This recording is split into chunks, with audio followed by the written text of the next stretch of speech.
সব কেমন আছো? আশা করি সকলে ভালো আছে। মান্নান কিচেনে সকলকে স্বাগত। আজকে দেখো, আজকে আমি রান্না করব পাঙাশ মাছ। এগুলো ভেজে রেখেছি আগে থেকে।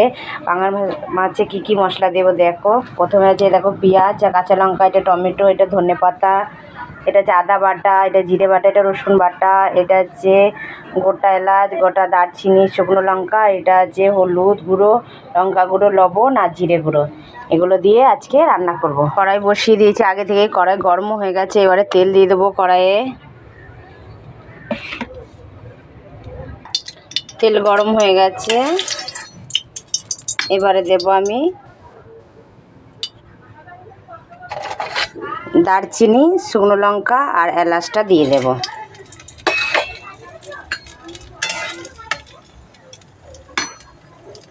এবারে দেব পেঁয়াজ আর কাঁচা লঙ্কা। 2-3টে কাঁচা লঙ্কা আছে, বেশি দিইনি, আজকে গুঁড়ো লঙ্কায় রান্না হবে।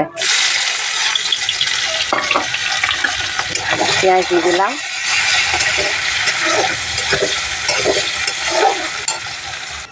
পেঁয়াজটা লাল লাল ভাজা হয়ে গেছে। এবারে দেব রসুন বাটাটা। রসুন বাটাটা আগে দিয়ে দেব। রসুন বাটাটা একটু কষিয়ে নেবো, তাহলে রসুনের গন্ধটা ছাড়বে না। আমি রসুন বাটাটা দিয়ে দিলাম। রসুন বাটাটা কষানো হয়ে গেছে। এবারে দেব আদা বাটা। আদা বাটাটা দিয়ে দেব। আদা বাটাটা একটু কষাবো, এটা বেশি কষাবো না।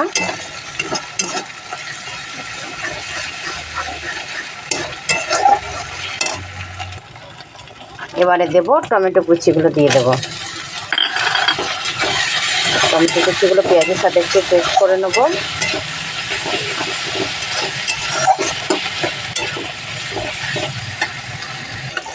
টমেটোটা এবারে কষানো হয়ে গেছে, পেঁয়াজের সাথে একটু ভাজা ভাজা হয়ে গেছে। এবারে দেবো এটা জিরে বাটা। একটু জিরে বেটে রেখেছি, এই বাটা জিরেটা দেব।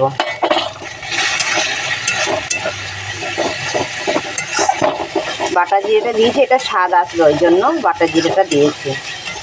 আর এবারে দেব লবণ, হলুদ, গুঁড়ো লঙ্কা, আবার জিরে বাটা। এটার সাথে জিরেটা কেন দিচ্ছি, জিরের সাথে ধনে পাইলা আছে বলে ওই জন্য জিরেটা দিচ্ছি। ধনের ভাগটা বেশি আছে আর জিরের ভাগটা কম আছে, ওই জন্য বাটা জিরেটা দিয়েছি। এগুলো সব দিয়ে দেবো।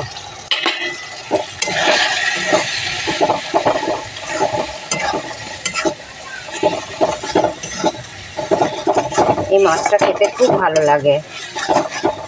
এটা কাটাও কম থাকে, বাচ্চারা খেতে ভালোবাসে। এটা বাচ্চাদের অসুবিধা হয় না। আর অন্য মাছ হলে যেমন কাতলা মাছ, রুই মাছ, এগুলো তো কাটা থাকে। যতই তুমি পেটি নিয়ে আসো তাতেও কাটা থাকবে, কিন্তু এই পাঙাশ মাছে এতে কাটা থাকে না, খুব কম থাকে। না থাকে খুব কম, কিন্তু বাচ্চারা খেতে পারে, ওটা অসুবিধা হয় না বাচ্চাদের। এবারে ধনে পাতাটা দিয়ে দেবো। উপর দিয়ে ধনে পাতাটা দিয়ে দেবো। সব মশলা একসঙ্গে কষানো হয়ে গেছে।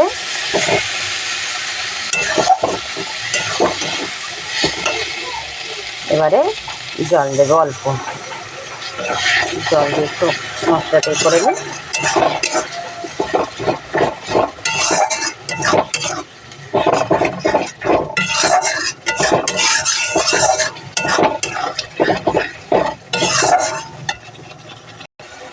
এবারে মশলাটা কষানো হয়ে গেছে। এবারে একটু মাছগুলো ডোবার মতো জল দিয়ে দিলাম, কারণ অতগুলো মাছ ডুবতে হবে তো, না ডুবলে তো মাছটা ভাপা হবে না। আর মাছটা একটু কড়া কড়া করেই ভেজেছি আমি।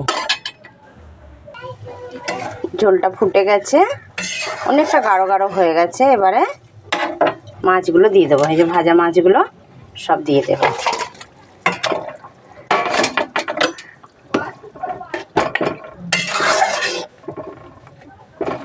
আর একটু হোক, মাছগুলো তো কড়া কড়া ভাজা হয়েছে, আর একটু ঝোলটা গায়ে গায়ে হবে, তখন নামিয়ে নেব।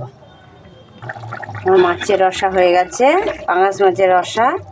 এবারে নামিয়ে নেব। গ্যাসটা অফ করে দিই। এবারে নামিয়ে নেব, থালায় ঢেলে নেব।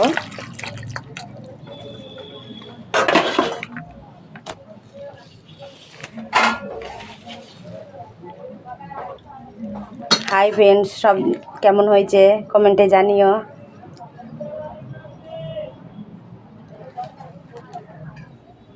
হাই বন্ধুরা, রেসিপিটা কেমন হলো বলবে, কমেন্ট লাইক শেয়ার করে দিও। টাটা টাটা, সব ভালো থেকো।